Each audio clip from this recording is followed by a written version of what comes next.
السلام علیکم ورحمۃ اللہ وبرکاتہ۔ الحمد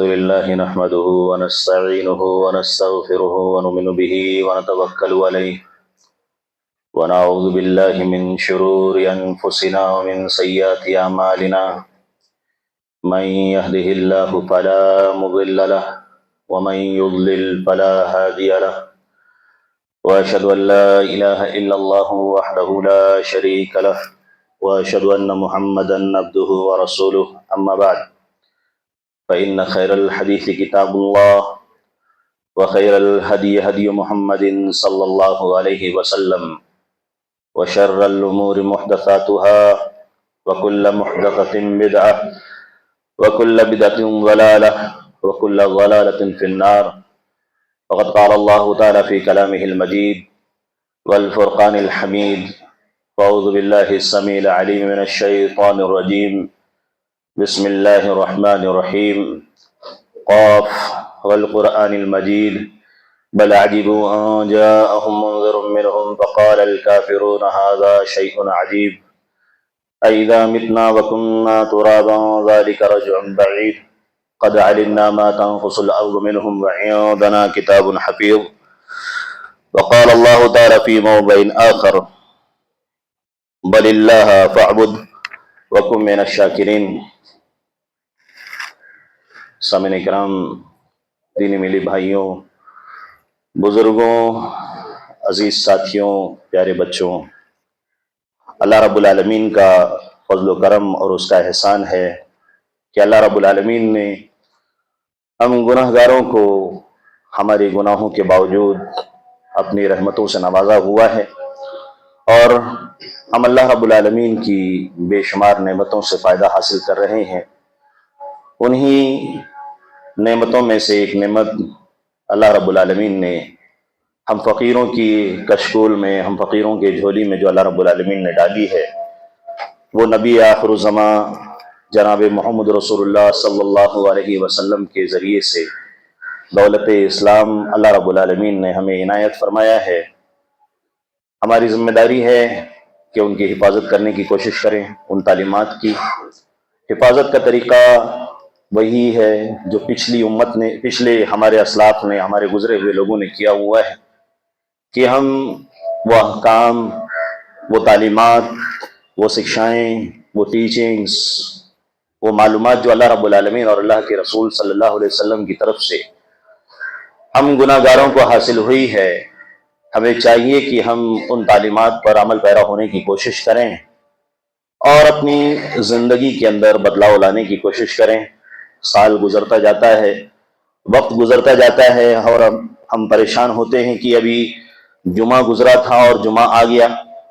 وقت گزرتا جاتا ہے کہ ہم سوچتے ہیں کہ ابھی محرم کی شروعات تھی، پھر دھیرے دھیرے رمضان کا مہینہ آ گیا، عربی کیلنڈر کا 9واں مہینہ ہمارے سروں پر انشاءاللہ سایہ فگن ہونے والا ہے۔ تو اس کے لیے ضروری ہے کہ ہم اپنے کانوں کو، اپنے اذہان کو، اپنے ذہنوں کو، اپنے جسموں کو، اپنے آپ کو، اپنے دلوں کو اللہ رب العالمین کی خشیت کے لیے، اللہ رب العالمین کی طرف سے نازل ہونے والی رحمت کی برکھا کے لیے تیار کر لیں۔ آپ نے الحمدللہ پچھلے دفعہ استعداد کے بارے میں، تیاری کے بارے میں، کہ رمضان مبارک کا مہینہ ہمارے پاس کچھ ہی دنوں میں انشاءاللہ آنے والا ہے، اور ایک مسلمان کو اس سلسلے میں کیا کوشش کرنی چاہیے، باتیں تقریباً ہو چکی ہیں۔ اللہ رب العالمین، اللہ کے رسول صلی اللہ علیہ وسلم نے کلام میں جو باتیں بتلائی ہیں، ہم نے ان باتوں کو سنا ہے، اور اللہ رب العالمین کی ذات سے امید ہے کہ آپ لوگوں نے اس سلسلے میں تیاری شروع کر لی ہوگی۔ کچھ ہی دن بچے ہیں۔ ایسا نہیں ہونا چاہیے کہ مہمان دروازے پر آ چکا ہے، یا ہم سفر کی تیاری کر رہے ہیں اور اتنی تاخیر سے ہم نے شروعات کی ہے کہ یہ اس بات کے چانسز ہوں کہ ہمارے سفر میں کہیں دقت نہ پیدا ہو جائے، کوئی چیز نہ چھوٹ جائے، ہماری ترتیب میں، ہماری پلاننگ میں ہم کہیں کوتاہی کے بنا پر کسی نقصان کا شکار نہ ہو جائیں۔ تو پہلے سے ہمیں تیاری کرنی ہے۔ تیاری کے بارے میں بھی ہم بہت زیادہ اہتمام کرتے ہیں، ایک لمبی فہرست ہوتی ہے مینو کی، اس کے بارے میں بھی بارہا باتیں کی جاتی ہیں، ہم سنتے رہتے ہیں۔ کی مختلف ڈشوں کی طبع آزمائی ہوتی ہے، اور بہت ساری چیزیں ہمارے ذہنوں کے اندر عید کے تعلق سے اور خوشی اور رشتہ داروں کے تعلق سے ہوتی ہیں، لیکن اس بیچ میں کہیں ایسا نہ ہو جائے کہ یہ رمضان مبارک کا قیمتی مہینہ اور قیمتی لمحات، ایک ایک لمحہ جو ہمارے سروں پر آنے والا ہے، یہ وہ لمحے ہیں جن کے لیے میت جو قبر کے اندر لیٹی ہوئی ہے ان قیمتی لمحات کے لیے تمنائیں کرتی ہیں۔ ہم جانتے ہیں کہ ہمارے درمیان جو لوگ تھے رخصت ہو گئے، آج وہ نہیں ہے ہمارے بیچ میں، لیکن اللہ رب العالمین نے مجھ کو آپ کو یہ موقع عنایت کیا ہے۔ اللہ رب العالمین کا سب سے بڑا احسان یہ بھی، احسانوں میں سے ایک احسان یہ بھی، ابھی کچھ دن باقی ہے، اللہ رب العالمین ہمیں ان خوش نصیبوں میں سے بنائے کہ جو رمضان مبارک کے مہینے کو حاصل کرے اور اس کے حق کو ادا کرنے کی کوشش کرے، ورنہ چاند رات دن کے وقت بھی کچھ لوگوں کی خبر آتی ہے، ایک دن گزرنے کے بعد خبر آتی ہے، کچھ نہیں پتا ہے ہمیں، لیکن ہماری بدمست زندگی میں فرق نہیں پڑتا ہے۔ ہم بہت زیادہ سنتے ہیں، لیکن ہماری زندگی کی بدماشی پر زوال نہیں آتا ہے۔ کبھی غروب آفتاب ہم نے اپنی زندگی میں بدماشی پر دیکھا ہی نہیں، ہمیشہ طلوع آفتاب میں رہتے ہیں، اور کبھی بہت ہوا تو زوال کی کیفیت ہوتی ہے ہماری گناہوں کی زندگی میں، سوریاست تو ہوتا ہی نہیں ہے۔ اللہ رب العالمین کی نافرمانی کی طرف ہمارا اتنا جوش و خروش کی طرف بڑھنا، اللہ رب العالمین کی نافرمانی کو اور نافرمانی کے انجام میں ہونے والی سزاؤں کو ہم سمجھ نہیں سکتے کہ ہم نے کتنے بڑے نقصان کو اپنے سروں پر مسلط کیا ہوا ہے۔ یہ گناہ کی نحوست باتیں اس سے پہلے آپ نے سنی ہوں گی بطور تذکیر کے، کہ گناہ کی جو نحوست ہے بہت خطرناک ہے، بہت خطرناک۔ اسی لیے ہمارے جو قدیم علماء اکرام ہیں، امام حسن بصری رحمہ اللہ اور فضیل بن عیاض رحمہ اللہ اور دیگر اسلاف تھے، ان لوگوں نے کہا کہ یہ جو گناہ ہوتے ہیں یہ قید خانے کی طرح ہے۔ بندے کو اگر قیام اللیل کی توفیق نہیں ہوتی، فضیل بن عیاض سے پوچھا گیا تو کسی نے کہا کہ مجھے قیام اللیل کی، اور یہی قیام اللیل رمضان مبارک میں تراویح ہے، اور دن کے روزوں کی توفیق حاصل نہیں ہوتی، تو انہوں نے کہا کہ تم قید میں ہو، تمہارے اوپر اثر ہے۔ کس چیز کا اثر ہے؟ شیطانت کا، شیطان کی حرکتوں کا، تم شیطان کے حربے میں اس کا شکار ہو چکے ہو۔ یہ گناہوں کی نحوست ہی ہے کہ بندے کو نیکیوں میں آگے بڑھنے نہیں دیتی۔ ہماری پوری زندگی اسی پر چلتی رہتی ہے، اور یہ ایک مہینہ جو موسم بہار کا آ رہا ہے، ہمیں تیاری کر کے رکھنی چاہیے کہ کہیں ایک ایک لمحے ضائع و برباد نہ ہو جائے۔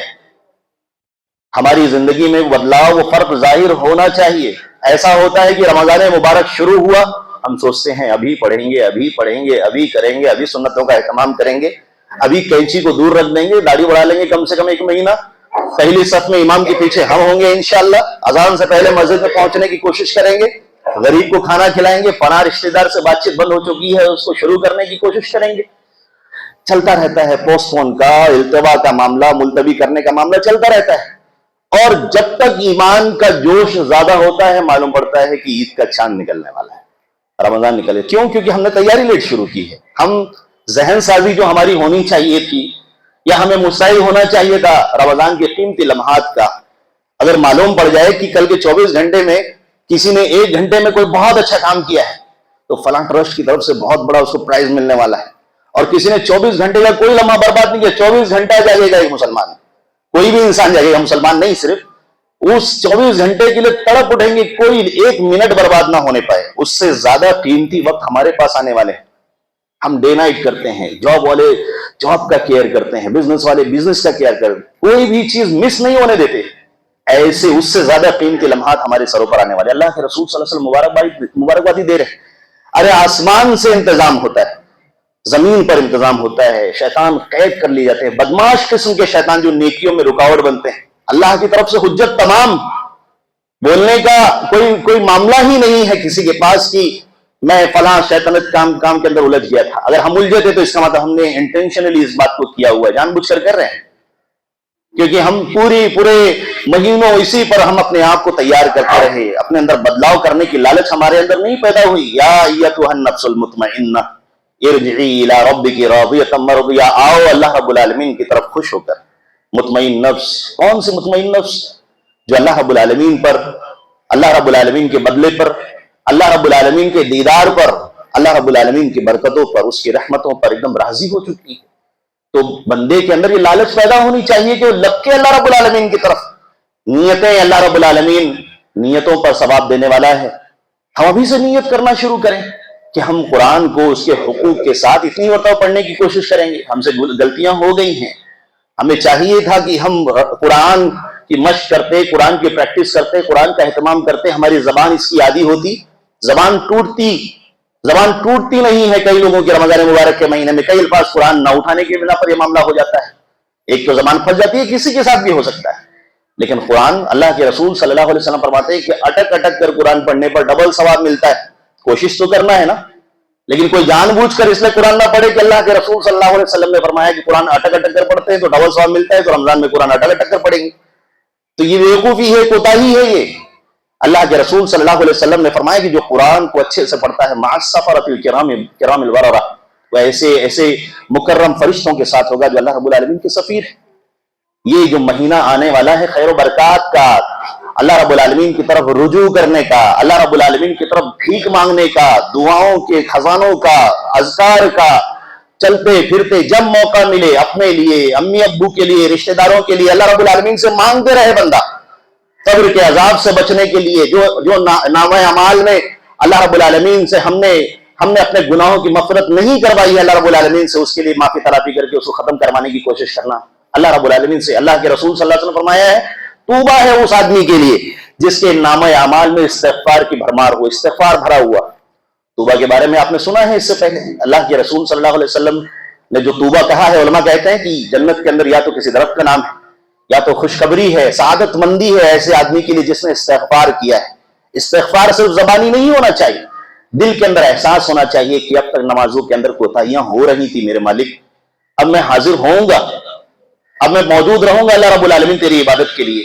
مجھ سے جو بھی غلطیاں ہوئی ہیں اللہ رب العالمین کو معاف کر دے. توبہ حقیقی ہونا چاہیے، سچا ہونا چاہیے.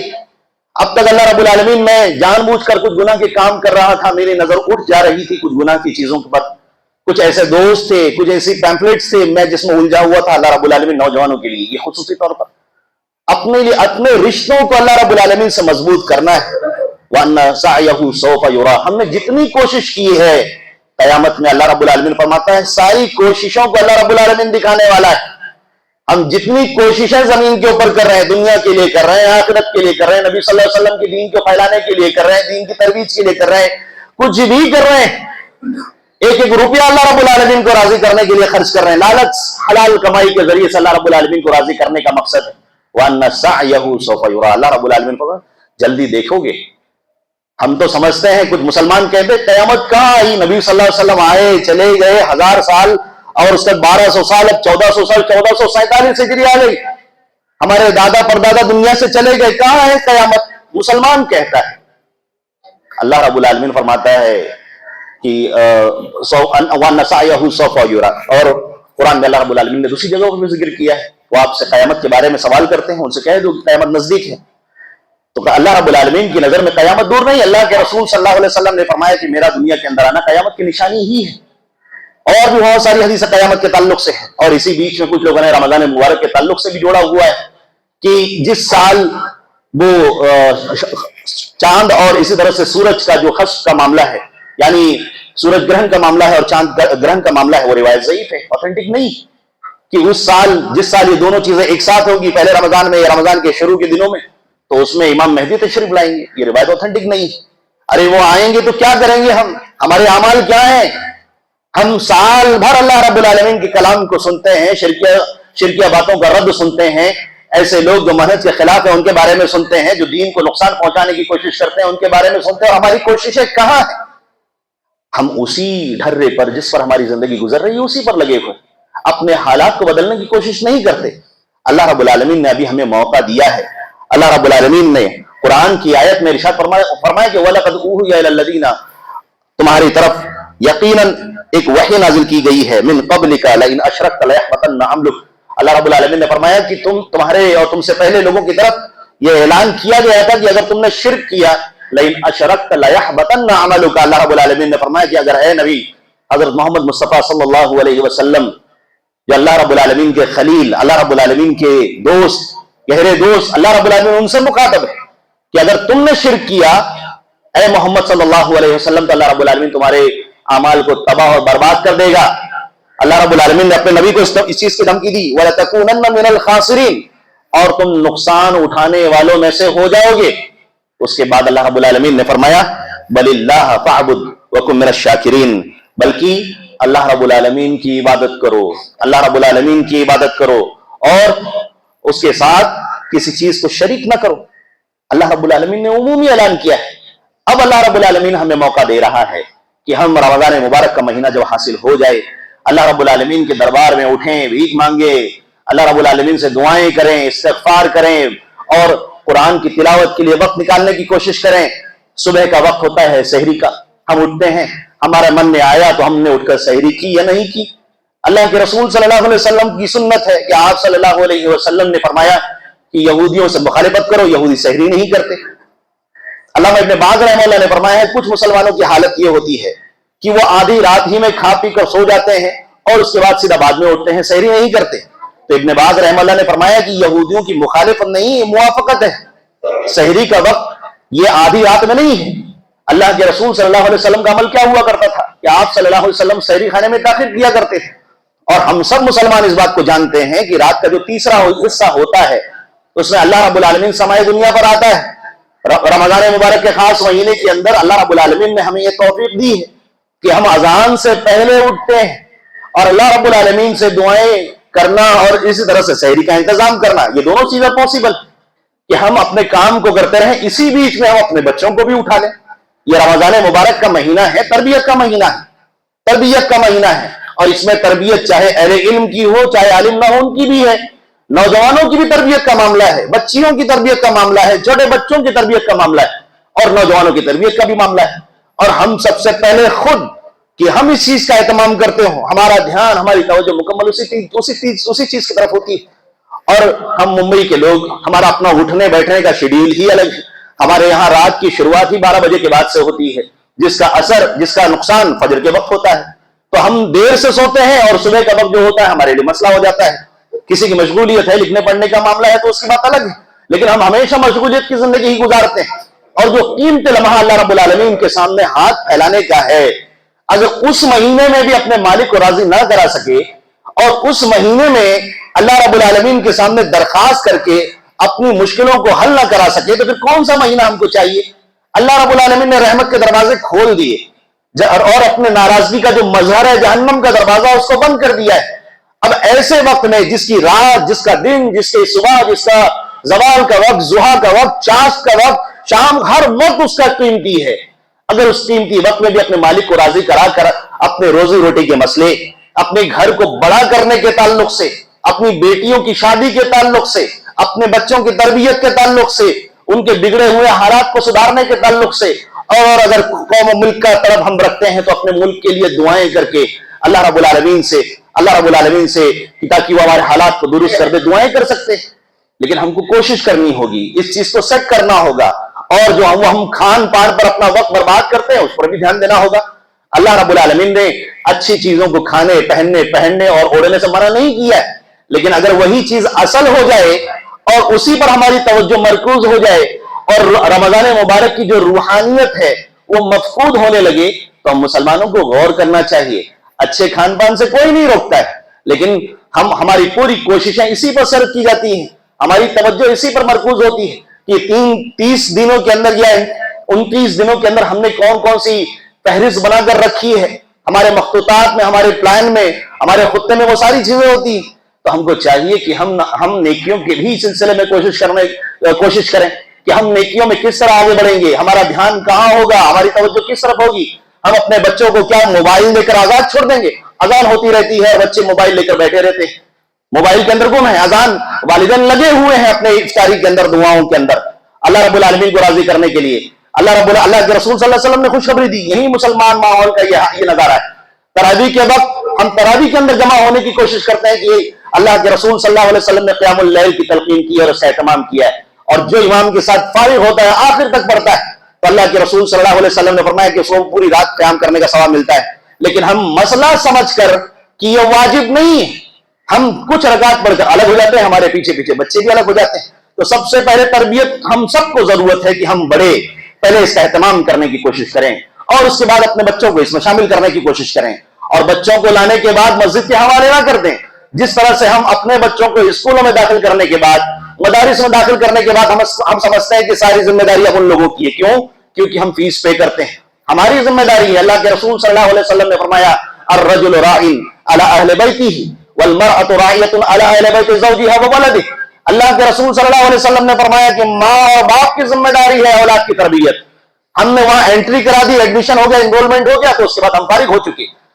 ذمہ داری سب کی ہے، جو پڑھانے والے ان کی بھی ذمہ داری ہے، لیکن مکمل ذمہ داری جو بچے ان کے ساتھ ہوتے ہیں والدین کی ہے، اور خصوصی وقت میں والدین ہمارے ساتھ ہوتے ہیں، اور غلط چیزوں میں سپورٹ کرنے کی وجہ سے نقصان بعد میں ہم کو ہی جھیلنا پڑتا ہے۔ اس کے لیے ضروری ہے کہ ہم تربیت کا جو رول ہماری طرف سے ہو سکتا ہے اس کو کرنے کی کوشش کریں۔ اس کے بعد مزید نتائج یہ دیکھنے میں آتے ہیں کہ بیڈمنٹن کا ماحول تیار ہو جاتا ہے۔ اللہ کے رسول صلی اللہ علیہ وسلم نے جہاں صوم عاشورہ کا ذکر کیا ہے، وہاں ربیع بنت معوذ رضی اللہ تعالیٰ عنہ ذکر کرتی ہیں کہ اللہ کے رسول صلی اللہ علیہ وسلم نے جہاں روزہ رکھنے اور کسی کو نہ کھانے پینے کے بعد اللہ کے رسول صلی اللہ علیہ وسلم نے اعلان کیا کہ باقی رہیں وہ لوگ جن لوگوں نے کھا لیا، اس کے بعد نہیں کھائیں گے، اور جن لوگوں نے نہیں کھایا ہے وہ اسی حالت میں رہیں گے۔ اس کے بعد صحابیہ کہتی ہیں کہ ہمارے جو بچے تھے ہم ان کو بھی روزہ رکھواتے تھے، اور جب ان کو بھوک لگتی تھی تو بھوک لگنے کی صورت میں ہم نے اون کا ایک کھلونا تیار کیا تھا۔ جب افطاری کے وقت بچہ روتا تھا تو ہم اس کو تھما دیتے تھے اس کو، تاکہ بہلائیں اس کو۔ لیکن اس حدیث کے اندر کہیں اس بات کا ثبوت نہیں ملتا ہے کہ ہم مکمل طور پر بچوں کو آزاد کر دیں۔ اللہ رب العالمین نے اور اللہ کے رسول صلی اللہ علیہ وسلم نے قرآن کو پڑھنے کی جو تلقین کی ہے کہ من قرأ حرفا من کتاب اللہ فلہ حسنہ، کہ اللہ کے رسول صلی اللہ علیہ وسلم نے فرمایا کہ جس نے قرآن کو پڑھا تو اس کو ایک ایک حرف پر 10 نیکی ملے گی۔ الحمدللہ رب العالمین اگر آپ پڑھتے ہیں تو الف لام الحمد پہ 20 نیکی، حامیم دال اس پر 30 نیکی، ملا کر 50 نیکی ہو گئی۔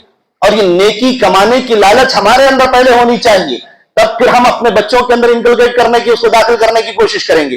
اللہ رب العالمین نے اعلان کیا ہے، تربیت کا طریقہ سکھلایا ہے۔ اللہ رب العالمین نے فرمایا کہ یا ایھا الذین آمنوا قوا انفسکم واہلیکم نارا، اے مسلمانوں پہلے اپنے آپ کو جہنم کی آگ سے بچاؤ۔ ہم تو تربیت کرنا چاہتے ہیں، ہم اصلاح کرنا چاہتے ہیں، ہم معاشرے کی اصلاح کرنا چاہتے ہیں، ملک کی اصلاح کرنا چاہتے ہیں، ہم پڑھے لکھے لوگ عوام کی اصلاح کرنا چاہتے ہیں۔ سب سے پہلے مجھے چاہیے کہ میں اپنی اصلاح کرنے کی کوشش کروں، اور اس کے بعد پھر آپ ذمہ داران، آپ کی ذمہ داری کہ آپ اپنی اصلاح کرنے کی کوشش کریں، اور اس کے بعد پھر ان نونہالوں سے گزارش ہے کہ وہ اپنی تربیت کرنے کی کوشش کریں۔ جہاں پر ان کو بولنا ہے تو بولنا سیکھیں، جمعہ کے درمیان خاموش رہنا ہے تو خاموش رہنا سیکھیں، کہاں نہیں بولنا ہے وہ ان کو معلوم پڑ جائے۔ یہ ہماری ذمہ داری ہے کہ ہم تربیت کرنے کی کوشش کریں۔ اللہ رب العالمین نے فرمایا یا ایھا الذین آمنوا قوا انفسکم، سب سے پہلے اپنے آپ کو بچاؤ، واہلیکم نارا، اور اپنے گھر والوں کو بچاؤ۔ اللہ رب العالمین نے ایسے فرشتوں کو مسلط کیا ہے اس جہنم کے اوپر جس کا ایندھن اللہ رب العالمین نے فرمایا یہ انسان ہوگا، جس کا ایندھن، جس کا فیول اللہ رب العالمین نے لوگوں کو بنایا ہوا ہے۔ تو اپنے آپ کو، اپنے گھر والوں کو جہنم کی آگ سے بچانے کے لیے پہلے ہمیں خود اللہ رب العالمین کی عبادت کے لیے حاضر ہونا پڑے گا، بچوں کو ساتھ میں لانا ہوگا۔ ہم قرآن کی تلاوت کر رہے ہیں اس خوف سے کہ ہم اللہ رب العالمین کو دکھانے کے لیے کر رہے ہیں، ہم گھر کے لوگوں کو کیوں بتائیں؟ نیکیوں پر ابھارنے کی کوشش کریں، بچوں سے پوچھیں، اپنا بتائیں، ان کو شریک کریں۔ علماء کرام نے 20 سے زیادہ نکات بیان فرمائے ہیں کہ ہم بچوں کو کیسے نیکیوں کے اندر شامل کر سکتے ہیں، گھر کے کام کاج کے اندر ان کو شامل کرنے کی کوشش کریں۔ افطاری کی تیاری کرنی ہے، بچیوں سے اور گھر والوں سے خاص طور پر کوئی خصوصی ڈش اس چیز کا مطالبہ نہ ہو۔ علماء کرام نے ذکر کیا ہے اس چیز کو نقطے کے طور پر۔ ہاں یہ ہو سکتا ہے کہ ہم انعام کے طور پر کہ بچوں کو روزہ رکھوائیں اور اچھی افطاری کی لالچ میں کہ آپ افطاری کے بعد اس چیز کو حاصل کر سکتے ہیں، بطور پرائز سے ان کو دے سکتے ہیں۔ آج کل پرائز کا بہت اچھا ماحول ہے، تو ہم ایک لالچ کے طور پر، نیکی کے طور پر اس دنیا کے اندر کر سکتے ہیں۔ اللہ رب العالمین کی محبت پیدا کرنے کی کوشش کریں۔ یہ کب ہو سکتا ہے؟ جب خود ہمارے اندر وہ چیز ہو، ہم اللہ رب العالمین کو راضی کرنے کے لیے تڑپتے ہوں، ہماری کوششیں اللہ رب العالمین کو راضی کرنے کے لیے ہوتی ہوں 24 گھنٹے اور پوری زندگی، تو اس کے بعد پھر ہم اپنے بچوں سے اس چیز کا مطالبہ کر سکتے ہیں کہ ان تعبد اللہ کأنک تراہ فإن لم تکن تراہ فإنہ یراک، کہ بیٹا اللہ رب العالمین دیکھ رہا ہے، کوئی نہیں دیکھ رہا ہے اس بات کا خیال کرو کہ اللہ رب العالمین دیکھ رہا ہے۔ تمہاری حرکتوں پر، ہماری حرکتوں پر سب کی نظر نہیں ہو سکتی ہے، لیکن جس مالک نے ہم کو پیدا کیا ہے اس کی نظر موجود ہے۔ تو ہم اللہ رب العالمین کی محبت، اس کا خوف اور اس کی حیا کو اس کے دماغ کے اندر بٹھانے کی کوشش کریں، اللہ رب العالمین سے اس کے رشتوں کو جوڑنے کی کوشش کریں، اس کے رشتوں کو اللہ رب العالمین سے مضبوط کرنے کی کوشش کریں۔ جہاں اس کا خوف ضروری ہے وہیں اس کی محبت بھی ضروری ہے۔ صرف ڈرانا ہی اصل نہیں ہے. اللہ رب العالمین نے جو انعامات تیار کر کے رکھے ہیں ان کو بتلانے کی کوشش کریں, ان کو سکھانے کی کوشش کریں. اور اس سلسلے میں علماء اکرام نے ذکر کیا ہے کہ ہم کچھ پیمفلیٹس بچوں کو لا کر دے دیں, یا اس موضوع پر کچھ کتابیں علماء اکرام کی ہیں, وہ بچوں کو پڑھ کر اگر والدین گارجین خود سنائے تو بہت اچھا ہے. اور الحمدللہ آج کے اس دور کے اندر تو ساری چیزیں ریکارڈڈ ہیں, تو ہم علماء اکرام کی ان باتوں کو سنانے کی کوشش کریں.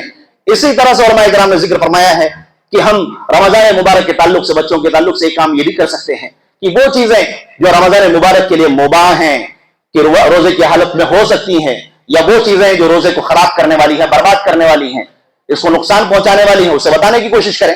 اب یہی تربیت کا مہینہ ہے. کیوں؟ کیونکہ اس مہینے میں ہم بہت شوق سے اللہ رب العالمین کی طرف مائل ہو سکتے ہیں. شیطان کو گیم کھیلنے کا, پریشان کرنے کا, مس گائیڈ کرنے کا موقع نہیں مل سکتا ہے. اللہ رب العالمین ہم یہ سکھا سکتے ہیں کہ اللہ رب العالمین بندے کو صرف بھوکا نہیں دیکھنا چاہتا ہے کہ بندے بھوکے ہیں, کھانا پینا چھوڑ کر رکھا ہے بندوں نے. اللہ رب العالمین, اللہ کے رسول صلی اللہ علیہ وسلم نے فرمایا کہ بندہ جھوٹ بولتا ہے, حرام چیزوں سے نہیں بچتا ہے, تو اللہ کے رسول صلی اللہ علیہ وسلم کہتے ہیں کہ ایسے روزے کی ضرورت نہیں. اب ہم خود پہلے بچنے کی کوشش کریں, اپنے آپ میں روزے کو بچانے کی کوشش کریں, اپنے آپ سے مجاہدہ کریں, اپنے سول سے لڑنے کی کوشش کریں, نفس امارہ سے لڑنے کی کوشش کریں. اللہ کے رسول صلی اللہ علیہ وسلم نے فرمایا یہی افضل الجہاد. اللہ کے رسول صلی اللہ علیہ وسلم فرماتے ہیں کہ سب سے بہترین جہاد یہ ہے کہ آدمی اپنی خواہشات سے, غلط باتوں سے, دماغ میں آنے والے وسوسوں سے لڑنے کی کوشش کرے. تو وہ جھوٹ ہے, حرام کام ہے, چوری ہے, کسی کی غیبت ہے, الزام لگانا ہے, کوئی غلط چیز دیکھنی ہے, ویڈیو دیکھنا ہے, مووی دیکھنا ہے, کوئی غلط چیز دیکھنی ہے, تو اللہ رب العالمین کی یہ محبت ان کے دلوں کے اندر پیدا کرنے کی کوشش کرے کہ یہ باؤنڈریز ہیں, ان کو کراس نہیں کرنا چاہیے. اللہ کے رسول صلی اللہ علیہ وسلم فرمایا پھر ایسے بندے کے روزہ اللہ رب العالمین اس کو بھوکا پیاسا نہیں دیکھنا چاہتا صرف. تو ہماری یہ کوشش اس سلسلے میں ہونی چاہیے کہ ہم اللہ رب العالمین کی محبت ان کے دلوں کے اندر کتنا پیدا کرنے کی کوشش کر رہے ہیں. اللہ رب العالمین نے اسی لیے اس بات کی طرف اشارہ کیا ہے کہ وما قدر اللہ حق قدرہ, جہاں اللہ رب العالمین نے یہ حکم دیا کہ لوگوں کو اللہ کی عبادت کرنی چاہیے اور اللہ رب العالمین کا شکر گزار ہونا چاہیے, اسی کے بعد اللہ رب العالمین نے یہ نقطہ بیان فرمایا ہے کہ وما قدر اللہ حق قدرہ, جیسے اللہ رب العالمین کا قدر کرنا چاہیے تھا, لوگوں نے اللہ رب العالمین کی وہ قدر نہیں کی ہے. ہم اللہ رب العالمین کے مقام کو سمجھنے کے لیے قرآن کے جو دروس ہیں ان کا خیال کرنے کی کوشش کریں, نبی صلی اللہ علیہ وسلم کی جو سنت کی جو تعلیمات ہیں ان کا اہتمام کرنے کی کوشش کریں. گھروں میں اسے سننے اور سمجھنے کے لیے جس طرح سے دوسری ساری چیزیں سنی جاتی ہیں, نیوز وغیرہ سنا جاتا ہے, کچھ اور چیزیں لگا کر بیٹھی جاتی ہیں, ان کو دیکھا جاتا ہے, سنا جاتا ہے دین سمجھ کر, ایسے ہی دین کی وہ صریح اور صاف تعلیمات جس سے ہمارے ایمان کو مضبوط اور تقویت مل سکتی ہے, مضبوطی مل سکتی ہے, اس کا خیال کرنے کی کوشش کرنا چاہیے. اسی طرح سے علماء کرام نے مزید ذکر کیا ہے کہ اللہ کے رسول صلی اللہ علیہ وسلم جس طرح سے راتوں کے اندر اپنے گھر والوں کو جگایا کرتے تھے, بیدار کیا کرتے تھے اور انہیں تلقین کیا کرتے تھے, ایسے ہی گھر کے لوگوں کو بھی چاہیے کہ وہ اپنے بچوں کو, اپنے گھر والیوں کو اس سلسلے میں تلقین کرتے رہے. ہماری زبان پہ بھی اللہ رب العالمین کی تسبیح, اللہ رب العالمین کے اذکار اور اللہ رب العالمین کی کبریائی اور اللہ رب العالمین کے بارے میں جو الفاظ ہیں بزرگی کے اللہ رب العالمین کے, اس سلسلے میں ہم کو بیان کرنے کی کوشش کرنا چاہیے. اور اللہ رب العالمین کو راضی کرنے کے لیے جو کوششیں ہو سکتی ہیں نوافل کے تعلق سے, اس کا بھی اہتمام کرنا چاہیے. اللہ کے رسول صلی اللہ علیہ وسلم کی جو مشہور حدیث ہے, جس میں اللہ کے رسول صلی اللہ علیہ وسلم نے فرمایا کہ جس نے 24 گھنٹے کے اندر دن اور رات میں, حدیث کے الفاظ میں کہ جس دن اور رات میں 12 رکعتیں نماز پڑھی, سنن پڑھی, تو اللہ رب العالمین جنت میں اس کے لیے گھر تیار کرے گا. تو ایسا نہ ہو کہ ہم روزے کی حالت میں تھکے محسوس کریں اپنے آپ کو, اور ہمارے یہاں سستیاں پائی جاتی ہیں تو ہم ہی سوتے پڑے ہوئے ہیں, یا ہم ہی ریلز اور شارٹس میں بزی ہیں اور اسکرولنگ پہ لگے ہوئے ہیں اور سرفنگ پہ لگے ہوئے ہیں, تو پھر ہم اپنے بچوں کو کیسے روک سکتے ہیں؟ یا ظہر کی نماز ختم ہو گئی, ضائع ہو گئی, یا ہم نے سحری کھائی اور ہماری فجر غائب ہو گئی, تو یہ قیمتی لمحات اکثر اس طرح نقصان کا شکار ہو جاتے ہیں. اسی طرح سے علماء اکرام نے مزید یہ بھی ذکر کیا ہے کہ افطاری کا جو وقت ہوتا ہے اس سے پہلے بھی ہم کو چاہیے کہ اہتمام کرنے کی کوشش کریں تاکہ جماعت کی اہمیت بچوں کے دلوں کے اندر راسخ ہو سکے. اللہ کے رسول صلی اللہ علیہ وسلم نے جہاں عمومی حالات میں اس بات کا حکم دیا, اور جمعہ کے تعلق سے بھی اللہ کے رسول صلی اللہ علیہ وسلم نے یہ بات فرمائی تھی کہ میں چاہتا ہوں کہ میری جگہ پر کسی کو کھڑا کروں, یہاں اہتمام دوں کہ وہ نماز پڑھائے, اور کچھ لوگوں کے ساتھ میں جاؤں اور لکڑیاں جمع کروں اور لوگوں کے گھر کو آگ لگا دوں. اللہ کے رسول صلی اللہ علیہ وسلم نے جماعت کی جو سختی سکھائی تھی, علماء اکرام نے کہا کہ افطاری کے وقت بھی اس کا خیال ہونا چاہیے کہ جماعت کے ساتھ نماز پڑھی جا سکے, اور اس سے پہلے جو قبولیت کا وقت ہے اس کا بھی خیال کرنا چاہیے کہ ہم آخری وقت تک جب تک محلے سے کسی مسجد کی اذان نہیں سنائی دیتی ہے نمک تک کا انتظام کرنے کی کوشش کرتے ہیں کہ دسترخوان پہ کوئی آخری ڈش نہ چھوٹ جائے. حالانکہ پورا فنش بھی نہیں ہونے والا ہے لیکن کوششیں لگی ہوتی ہے کہ ہر چیز حاضر ہو جائے. اللہ کے بندو کھجور پانی سے شروعات کریں. اللہ رب العالمین کی کبریائی اس سے پہلے دعا اور اذکار کا وقت جو قیمتی وقت ہے جس میں اللہ رب العالمین بندوں کو جہنم کی آگ سے آزاد کرتا ہے, لوگوں کی دعاؤں کو قبول کرتا ہے. ہم کو کیا چاہیے؟ اللہ رب العالمین نے جو نعمتیں دی ہیں وہ ہمارے گھروں کے اندر الحمدللہ موجود ہیں. اللہ کے رسول صلی اللہ علیہ وسلم کے پاس نہیں رہتا تھا, کئی دن اللہ کے رسول صلی اللہ علیہ وسلم بھوکے رہتے تھے, اور یہ احساس اور یہ فیلنگز ہم الحمدللہ رمضان مبارک کے مہینے کے اندر کر رہے ہیں. تو ہم کھانے پینے ہی میں پوری توجہ ہماری مصروف ہوتی ہے. جو دعاؤں کی قبولیت کی مین گھڑیاں ہوتی ہیں جس میں اللہ رب العالمین کو راضی کیا جا سکتا ہے, وہ ایسے ہی ختم ہو جاتی ہے. کوشش کریں 5 منٹ 10 منٹ پہلے ساری چیزیں جتنی آئی ٹھیک ہے, جو بچ گیا انشاءاللہ بعد میں نپٹیں اس کے ساتھ جہاد اور مجاہدہ بعد میں کریں, لیکن قیمتی جو لمحات ہیں, قیمتی اوقات ہیں, ان کو بچانے کی کوشش کریں. یہ تربیت کا حصہ ہے, یہی بچوں کے ذہنوں میں راسخ ہونے والا ہے. پھر اس کے بعد یہی سلسلہ ہماری نسلیں آگے لے کر بڑھتی ہیں, اور یہی پورا رواج پہ سڑکوں پر نظر آتا ہے کہ ہم آخری وقت تک خریداری میں اور دوسری ساری چیزوں میں الجھے رہتے ہیں, اور قیمتی مہینہ اسی خریداری کے چکر میں اور اسی آنتوں کو تاننے میں ہمارا وقت ختم ہو جاتا ہے. اللہ رب العالمین نے جو رمضان مبارک کا قیمتی مہینہ ہمیں عنایت کیا ہے, اللہ رب العالمین نے جو فرمایا تھا کہ یا ایھا الذین آمنوا کتب علیکم الصیام کما کتب علی الذین من قبلکم لعلکم تتقون, تقوی مقصد تھا اللہ رب العالمین کا رمضان مبارک کو نازل کرنے کا. لیکن کیا میرے اندر, آپ کے اندر, ہم نے جو 40 سال 42 سال کی بہاریں دیکھی ہیں اور رمضان مبارک کی قیمتی لمحات کو ہم نے جو زندگیوں میں گزارا ہوا ہے, کیا ہمارے اندر وہ تقوی کی روح باقی ہے کہ باقی نہیں ہے؟ ہم کو اس کا خیال کرنا ہے. ہم نے حرمت والے 4 مہینوں کو گزار دیا, ہم نے دوسرے قیمتی فضیلت والے ایام کو گزار دیا, اور قیمتی لمحات کے نام پر ہمارے سروں پر رمضان مبارک کا مہینہ آنے والا ہے. لہٰذا ہم کو اللہ رب العالمین کی محبت میں اور اس قیمتی لمحات کو سامنے رکھتے ہوئے اپنے شیڈول کو سیٹ کرنے کی کوشش کرنا چاہیے, اور زیادہ سے زیادہ قرآن پڑھنے کی کوشش کرنا چاہیے. ایک موقع پر ایک صحابی نے اللہ کے رسول صلی اللہ علیہ وسلم سے فرمایا کہ اللہ کے رسول صلی اللہ علیہ وسلم میں کتنا قرآن پڑھوں, کتنے دن میں قرآن کو ختم کروں؟ اللہ کے رسول صلی اللہ علیہ وسلم نے ارشاد فرمایا, آپ نے فرمایا کہ 1 مہینے کے اندر قرآن کو ختم کرنے کی کوشش کرو. یہ قرآن کو پڑھنے کا مقصد قرآن کی فہم, قرآن کو اس کے حقوق کے ساتھ, اس کے سمجھ کے ساتھ پڑھنا تھا. لیکن صحابی کہتے ہیں اللہ کے رسول صلی اللہ علیہ وسلم میں تو اس سے زیادہ کی طاقت رکھتا ہوں, میں اور اچھے سے پڑھ سکتا ہوں. اللہ کے رسول صلی اللہ علیہ وسلم نے فرمایا, اور وہ بار بار ریپیٹ کر رہے تھے, اللہ کے رسول صلی اللہ علیہ وسلم نے پھر فرمایا کہ 7 دن کے اندر, 15 سے 7 دن کے اندر اللہ کے رسول صلی اللہ علیہ وسلم, اس کے بعد انہوں نے کہا کہ اللہ کے رسول صلی اللہ علیہ وسلم مجھے اس سے زیادہ طاقت, میں اور اچھے سے اور اسپیڈ سے پڑھ سکتا ہوں, انی اقوی من ذلک. اللہ کے رسول صلی اللہ علیہ وسلم نے فرمایا لا یفقہ من قرأہ فی اقل من 3, جس نے 3 دن سے کم کے اندر قرآن کو ختم کیا وہ قرآن کو سمجھ کر نہیں پڑھتا ہے, قرآن کو نہیں سمجھ رہا ہے, وہ صرف ختم کرنے پر تلا ہوا ہے, قرآن کو ختم کرنا ہے. یہ مقابلہ اللہ رب العالمین کے دربار میں کوالٹی چاہیے, کام کی, عبادت کی کوالٹی چاہیے. اسی لیے تو اللہ کے رسول صلی اللہ علیہ وسلم نے فرمایا کہ جس عمل پر ہماری مہر نہ ہو اللہ رب العالمین کے یہاں قبول نہیں. کوشش کرنا چاہیے کہ قرآن کو ٹھہر کر اچھے طریقے سے 3 دن میں پڑھنے کی کوشش کریں. اور یہ بھی نہیں ہونا چاہیے جس طرح سے تراویح کے ساتھ ظلم ہوتا ہے, زیادتی ہوتی ہے کہ کچھ مخصوص دنوں کے ساتھ پڑھ کر اس کو اڑا دیا جاتا ہے, ختم کر دیا جاتا ہے, یا لم تارمن کے ساتھ. ہم کو چاہیے کہ قرآن کو اس کے حقوق کے ساتھ پڑھنے اور سمجھنے کی کوشش کریں. اللہ رب العالمین اور اللہ کے رسول صلی اللہ علیہ وسلم نے جو طریقہ بتلایا ہے وہ ہمارے لیے کافی ہے, کسی اور چیز کی طرف مائل نہیں ہونا چاہیے. وقت برباد کرنے سے بہتر یہ ہے کہ اللہ رب العالمین کی رضامندی کی سرٹیفکیٹ حاصل کرنے. کیوں؟ رحمت للعالمین حضرت محمد مصطفیٰ صلی اللہ علیہ وسلم خلاف عادت ممبر پر چڑھ رہے ہیں, اللہ کے رسول صلی اللہ علیہ وسلم کی زبان مبارک سے آمین پھر آمین پھر آمین. صحابی کہتے ہیں اللہ کے رسول صلی اللہ علیہ وسلم کبھی دیکھا نہیں, مشہور حدیث ہم نے سنا ہے اس سے پہلے. اللہ کے رسول صلی اللہ علیہ وسلم فرمایا کہ جس نے رمضان مبارک کا مہینہ پایا اور اس نے اپنی بخشش نہیں کرایا, فرشتے جبریل علیہ السلام نے اس کے اوپر بد دعا کی, میں نے اس پر آمین کہا. فرشتوں میں سب سے اونچی ہستی حضرت جبریل علیہ السلام, فرشتوں میں سے سید الانبیاء, سید العرب والعجم, رحمت للعالمین, خلیل اللہ حضرت محمد مصطفیٰ صلی اللہ علیہ وسلم کی زبان مبارک, دونوں اپنی اپنی جگہ پر اونچی ہستیاں ہیں. بد دعائیں کس کے لیے کر رہے ہیں؟ جو رمضان مبارک کا مہینہ پائے اور اپنی مغفرت نہ کروا سکے. اللہ رب العالمین ہمیں ایسے لوگوں کی فہرست میں شامل نہ فرمانا کہ اللہ رب العالمین جو تیری رحمتوں سے دور ہو گئے اور جو رمضان مبارک کی قیمت کو نہ سمجھ سکے اور اس کا حق ادا نہ کر سکے. اللہ رب العالمین ہمیں کہنے سننے زیادہ اپنی شریعت پر عمل پیرا ہونے کی توفیق عنایت فرمائے. آمین. وآخر دعوانا ان الحمدللہ رب العالمین.